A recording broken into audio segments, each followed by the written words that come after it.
All India Majlise Ittehadul Muslimeen के नेताओं ने ईद अल अजहा के त्योहार पर ईदगाह में और ईदगाह के बाहर सड़क पर नमाज अदा करने की परमिशन मांगी है।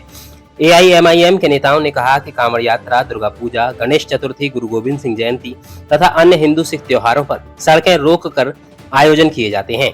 इस प्रकार मुसलमानों को भी ईद अल अजहा के अवसर पर अलीगढ़ के ईदगाह के बाहर सड़क पर 15 मिनट नमाज अदा करने की अनुमति दी जानी चाहिए। प्रशासन से अनुमति मांगते हुए उन्होंने कहा कि मुख्यमंत्री योगी आदित्यनाथ किसी एक धर्म के नहीं हैं, वह सभी जाति और धर्म के हैं और जिस प्रकार सरकार सबका साथ सबका विकास की बात करती है, इस आधार पर भी सरकार के सामने वह अनुमति मांगने आए हैं। पार्टी के नेताओं ने कहा कि भारतीय जनता पार्टी की सरकार जिन राज्यों में है वहाँ मुसलमानों का उत्पीड़न किया जा रहा है।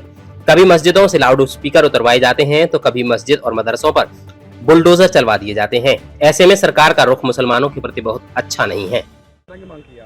देखिए, ईद उल अजहा पर हमने जिला प्रशासन और सरकार से ये मांग की है कि जिस तरीके से हमारे कांवड़ यात्रा और तमाम त्यौहार और जयंतियाँ जो हैं महापुरुषों की और तमाम हिंदू मुस्लिम सिख ईसाई के त्यौहार या सरदारों का कीर्तन हो या मतलब जो है दुर्गा पूजा हो या दुर्गा पंडाल हो या गणेश पूजा हो, गणेश चतुर्थी हो, तमाम इनके आयोजन सड़कों पर होते हैं और सड़कें रोक रोक करके तमाम आयोजन होते हैं।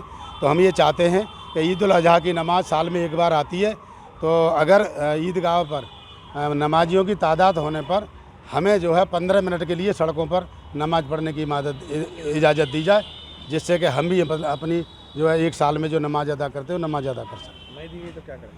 देखिए, हमारा काम है परमिशन मांगना, क्योंकि मुख्यमंत्री तो वो सब के हैं, कोई एक समुदाय के या एक धर्म या एक जाति के थोड़े ही हैं।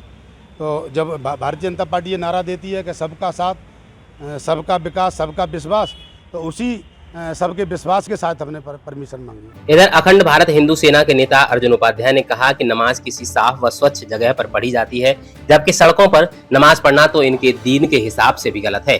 उन्होंने कहा कि मुसलमानों को नमाज अपने घर की छत पर या अपने घर में बैठकर या मस्जिद के अंदर पढ़नी चाहिए, क्योंकि इबादत वही सफल होती है जब किसी दूसरे को किसी प्रकार का कष्ट न हो, जबकि सड़क पर नमाज पढ़ने से बहुत से राहगीरों को परेशानियों का सामना करना पड़ता है। उन्होंने मुस्लिम समुदाय को अपने घर और मस्जिद में नमाज अदा करने की सलाह दी। रीति रिवाजों के आधार पर ये लोग मुस्लिम कम्युनिटी एक आने वाले त्योहार ईद जो आ रही है उस पर उनने एक ज्ञापन दिया, उस पर उनने परमिशन मांगी।